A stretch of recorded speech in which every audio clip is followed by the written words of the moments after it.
I'm very well. How are you today? Pretty good, actually. Pretty good, actually. Now, you're the director of communications for the American Small Business League. Uh, for folks that have no clue what that is and have just found out because they've been listening or watching the show today, give us a little bit of inside details on what exactly your organization does, my friend. Thank you. We spread the word about the need to expose the fact that federal contracts that are supposed to go to small businesses every year really go to big businesses instead. And you have to dig a little deep to prove that because the SBA, which is responsible for meeting this requirement, every year says we met the 23% goal, we exceeded it. And the man who created our organization, Lloyd Chapman, 35 years ago, started finding out because of legal victories with freedom of information lawsuits that this was so.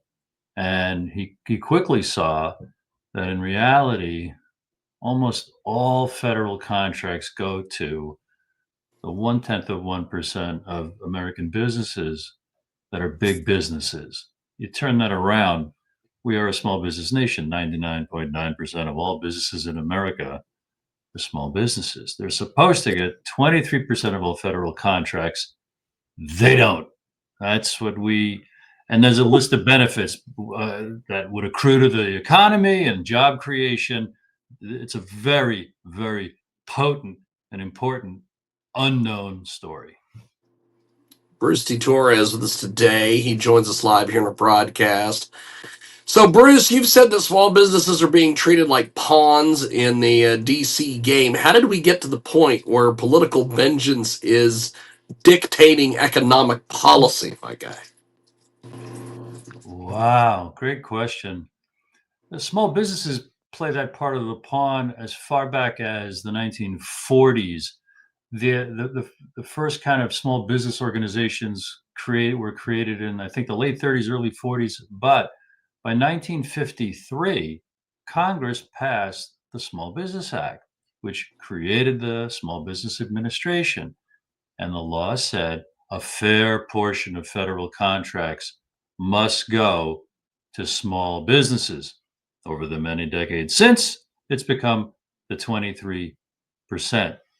As far as being a pawn, small businesses are discussed and bragged about by all parties and all candidates. They all talk Oh, about how everybody important. loves talking about small business. Oh, it's going to hurt small business. Oh, we need to help small business. I hear this constantly. Yeah, yeah, and our ears perk up because a lot of people know we're a small business nation. 99.9% of all businesses are small businesses. But the reality is that the federal government, we accuse, does next to nothing for our small businesses. Yep. People think of the SBA, they think about the loans. Oh, all the loans. They want to give you the impression that they're giving tons of loans to tons of companies. So, but back to the point of how they become a rope and a tug of war between the political opponents, they have to mention them. But sometimes they mention them more than others. Sometimes small businesses are talked about by politicians only when they're asked about them. They don't come front and center and talk about them because at least since Eisenhower's farewell in 61, when he warned about the military industrial complex, you could fairly say that Washington serves the most giant corporate interests. And that comes back to the fact that 96, 97% of all federal contracts we have found through our experience, and it's our opinion, and there is documentation that bolsters this. We're not the only ones who have found small business contracts going to big businesses. That 96, 97% of all federal contracts every year go to the 1/10 of 1% of businesses that are big businesses. They don't create new jobs. They're already big businesses. I could go on. We have got a great guest joining us today here in our broadcast. Bruce D. Torres is with us. We're talking about the crisis at hand here. The American Small Business League estimates a shutdown costs between $7 and $9 billion per week. How are small businesses feeling that pain on the ground right now as we're coming out of a government shutdown? Well, and also, depending if you search in the morning or you search in the afternoon, you see different figures. Lately, I've been seeing that the shutdown cost the economy $10 to $12 billion a week. And even though the government's reopening, it's going to still have uh, a cost to the economy for many, many weeks going forward as things, I guess, get rebooted, as things come back online, as permits get approved and applications get approved. And we have such a large economy that one way you look at it, you could say, what's $10 billion or $15 billion a week? But I just saw 60% of Americans are living paycheck to paycheck. Small businesses took fatal blows during COVID and the lockdowns and the shutdowns, while big businesses got, I think, $5 trillion worth of aid. Oh, And yeah. the way that the federal government panders to, gives lip service to small businesses, but really, I accuse again. I guess I'm trying to make this point. The federal government does next to nothing for our small businesses. We are a small business nation. That to take stock of that, to let that land, to go to our websites and to see and to verify. Because if you do a Google search, you're going to see, the SBA Administrator Kelly Loeffler is cutting another ribbon, or she's doing another factory tour. And how about those loans? They want you to think that lots and lots of companies are also getting lots and lots of loans. It's piddling. To prove my point about next to nothing. You say the SBA, people think, loans, loans to small businesses. 36 million small businesses in the United States. Less than 1% every year ever get an SBA-backed loan. 23% of the federal contracts are supposed to go to small businesses. We're saying we have found it's just 3 or 4% of those contracts. 36 million small businesses every year, about 80,000 small businesses ever get a federal contract. So the budget, 800 billion to 1.5 trillion, depending on your sources, depending on the mood of your, the search engines and the AI platforms you search. How much does the federal government spend every year? It's the world's largest purchaser of goods and services on the planet. And 97% of that budget goes to the 1/10 of 1% of businesses that are big businesses. And everyone should be, when enough of us know this and write our senators and write our congressmen and look for the candidates for the midterms that are going to talk about this and try to turn this around and try to expose this, we'll have a chance. People should bombard the members of the Senate Small Business Committee, the House Small Business Committee, as we're doing, to say, hey, listen, you've got to investigate and confirm these accusations. We've got to make the SBA tell the truth. We've got to display to the American people all the loopholes, all the habits, all the bad policies, and all the fraud that lets them justify saying 23% of the contracts went to small businesses. This might be a fire hose. I hope people are following what I'm saying. I get excited when I talk about this stuff. We have got Bruce D. Torres with us today. He joins us live here on our big broadcast. So, talking about COVID, shutdowns, economic hangover.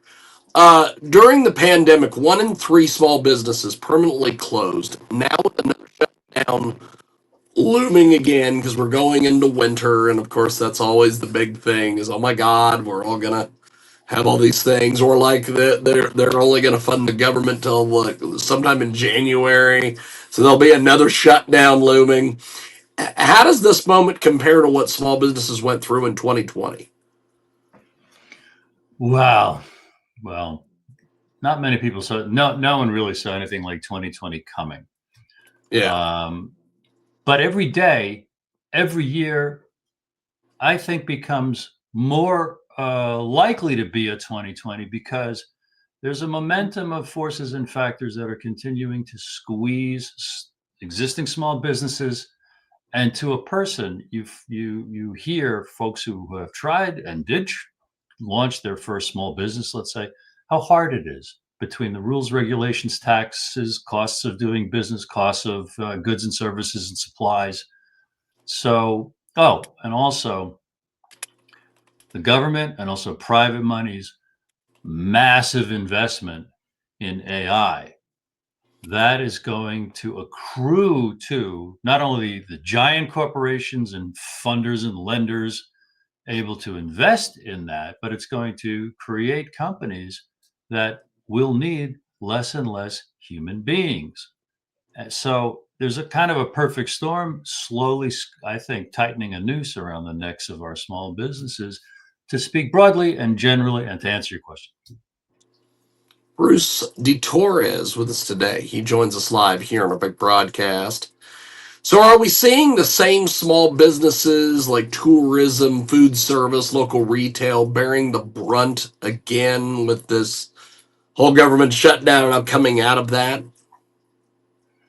Yes, those were the front lines of the sufferers between tourism, et cetera. In the federal locations that were attractions and things like that.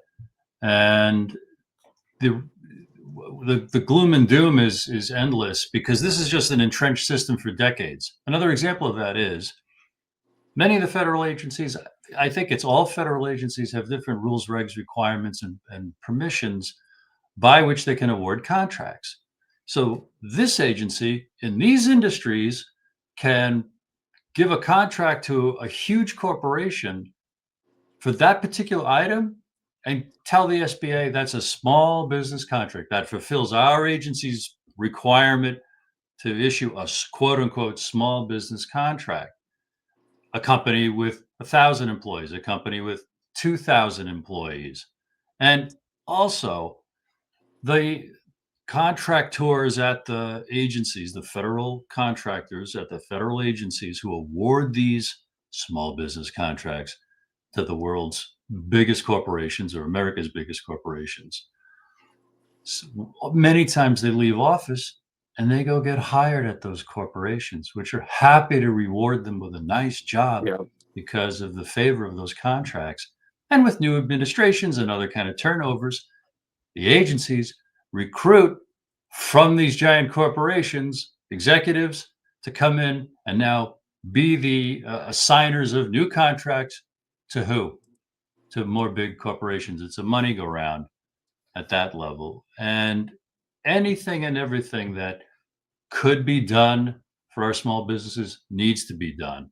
And the tip of the spear for us is to raise the alarm, because people think everything's fine, everything's hunky dory.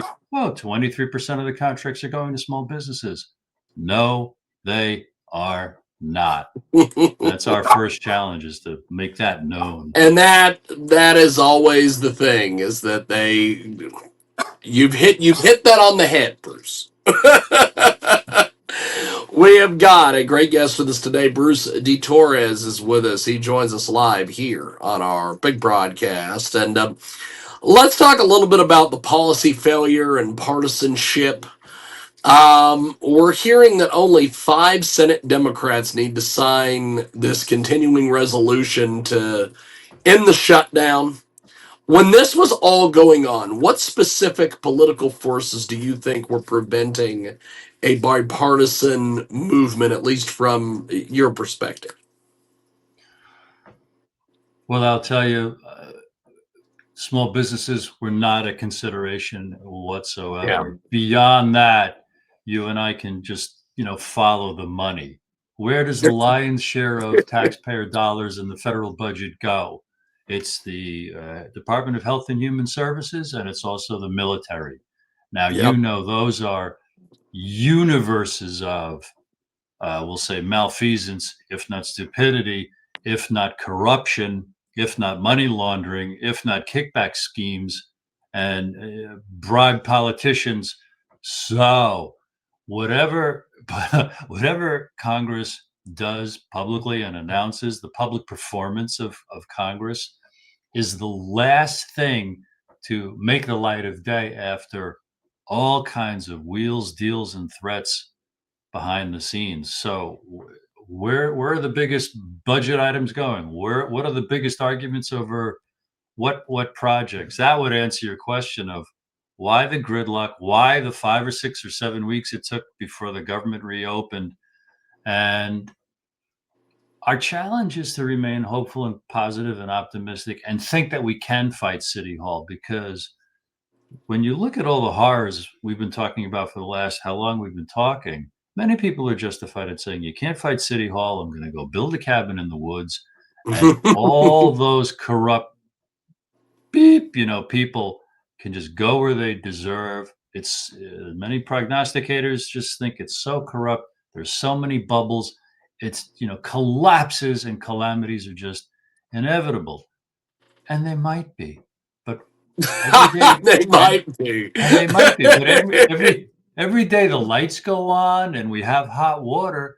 We need to roll up our sleeves, have these kind of conversations, and motivate the only force that can save us, which is enough citizens caring, either running for office or hounding their representatives or boycotting companies that they want to boycott or even countries that they want to boycott in order to expose the corruption that is serving and working for forces that are strangling and killing us, flush them out of the system, and push good people into positions of power. But it takes a relentless citizenry, which takes a knowledge of the American founding and the American ideals to understand this is what self-government is. This is why it's fragile. It rarely existed on the planet. 250 years ago, it emerged in a big way in this thing called the United States of America, but it has had moments of glory and it's had long stretches of absolute grips by corrupt powers who have really strangled our prosperity, strangled our health, and have used and abused the American taxpayer to line their own pockets and abuse much of the world. Bruce Torres with us today, and he joins us live here on our big broadcast. And if you want to watch all of our videos, we have them posted at jiggyjaguar.com, or you can find us on BitChute, Rumble, Clout Hub, YouTube, Facebook. We are all over the place. As the great Frank Catolo would say, the web is lousy with my content. So let's talk a little bit about the impact on women-owned small businesses. Tell us about this Don't Cheat Women project. How does a government shutdown disappropriately affect women-owned small businesses? Talk to us about this, Bruce. I don't know if it disappropriately impacts them, Yeah. but talking about them is our foot in the door. We call it the tip of the spear, which is this. Inside the 23% of contracts that should go to small businesses, 5 of that should be going to women-owned small businesses. It never does. We see every year women-owned small businesses probably get less than 1% of all contracts. The government itself admits in the last 30 years, we came close to 5% to women-owned small businesses in the last 30 years, 2015 and 2019. Now, here's what's so horrible about that, and here's what's such a great opportunity about that.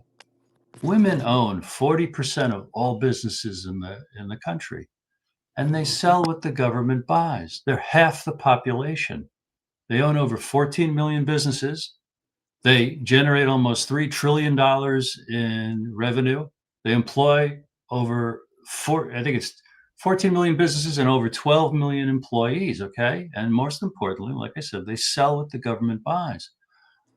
By what measure is it fair that companies owned by men get 95% of the contracts? Why should women only get 5%? It isn't charity because, like I said, they sell what the government buys. Now, here's what we're asking at don'tcheatwomen.com. We've got 3 requests. We want everyone to ask Congress raise from 5% to 15% the amount of the contracts that should go to women-owned small businesses. That would push from 23 to 33% the contracts going to all small businesses. What's so good about that? In 2010, the chair of the Senate Small Business Committee said For every 1% increase of contracts to small businesses, 100,000 jobs get created. So when 33% of federal contracts really go to small businesses, 3.3 million new jobs will be created every year on top of the 2 million new jobs that get created every year by America anyway. More than doubling the economy? That's an economic boom of epic proportions. But wait, there's more. We must wrap our heads around this. Men have more political power because they're worth more economically. They earn and save more than women. Women are doing well by a few measures. They're graduating with more advanced degrees. They're actually starting more businesses than men. But because men are richer, they donate more to politicians, so they have more clout right there. They run for and win office more than women. 75% of all seats in the House, Senate, every president's cabinet, and all state legislatures are men.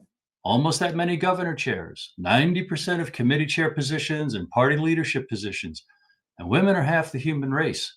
And they have different political priorities, different values, and there's every reason to help them with the contracts to put some wind in their sails so when they're finally economic equals, they can compete politically. No one's asking for handouts or quotas in terms of performance. They have to earn everything that we're talking about right here, but they need all the fairness that they possibly can have. And we think this is a nonpartisan issue, and we're spreading the word not only through shows like yours and other articles and things that we're publishing. We've collected a database of about 1,700 candidates for the midterms next year, House and Senate, and we're writing them all this basic information like, hello, small businesses aren't getting the contracts, women aren't getting anything close to a fair share of even a look-see or a consideration to compete for those contracts.